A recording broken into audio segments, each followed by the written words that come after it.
Hey everyone. So today I am going to be talking about creating and addressing counterarguments in your research papers.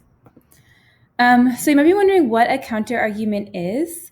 A counterargument is an argument you provide in your essay that directly opposes your central argument or one or more of your main points.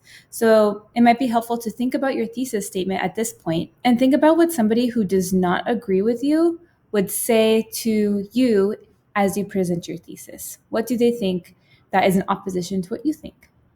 It also requires that you know your audience. So think about who you're speaking to. If your audience is an educated audience, and they're going to have a different sort of counter argument than maybe an audience that is not so well versed on your topic.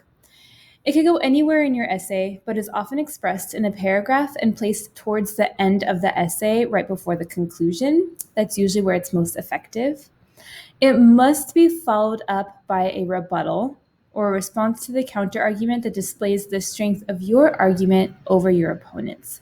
So something that you can do here is look for the weaknesses in your counterargument and think about how you can logic your way out of that counterargument, right? And show the validity and the strength of your argument over the concerns brought about by the counterargument. So again, at this point, I would suggest taking a moment, considering your thesis statement. What would an opponent potentially say to it? What sort of problems would they have with your argument? Just take a moment to think about that.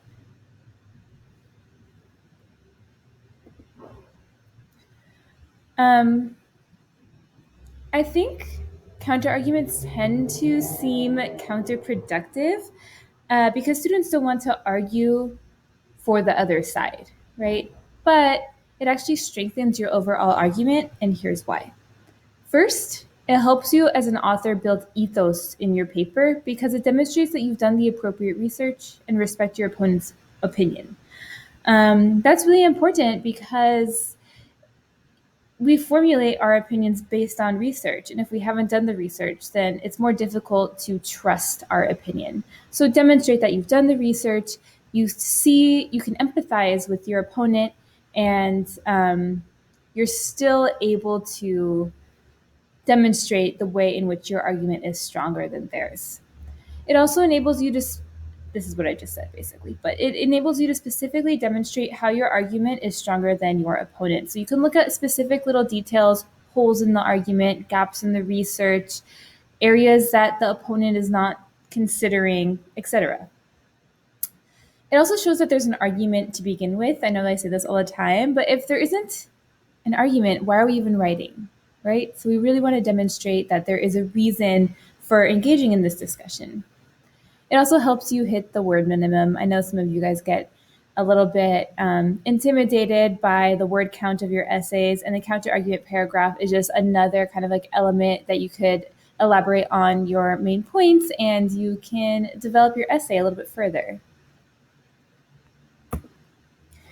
This is a video. You guys have access to the slides, and you're welcome to watch this video for an alternative way to create a counter-argument paragraph on your own time.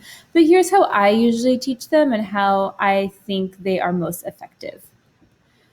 First, you consider your thesis, right? So think about what you are arguing essentially. And then from there, I have a little 6-step structure for you to build a counter-argument paragraph.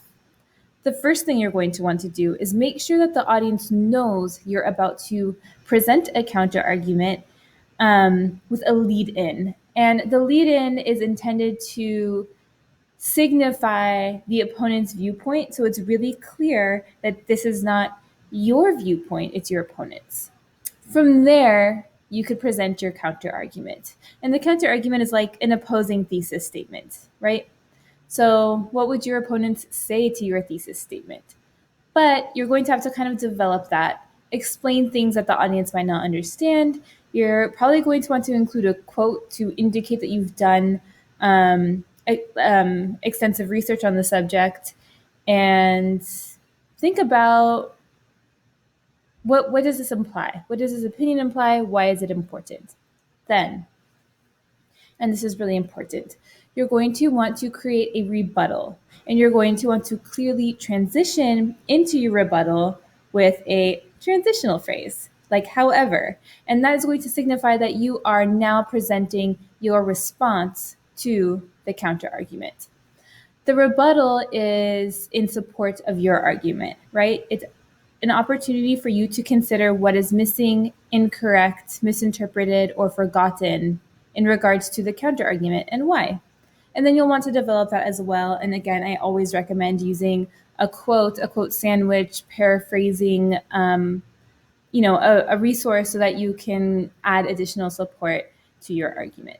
And that's kind of a basic 6-step sort of process. In the next video, I am going to give you an example.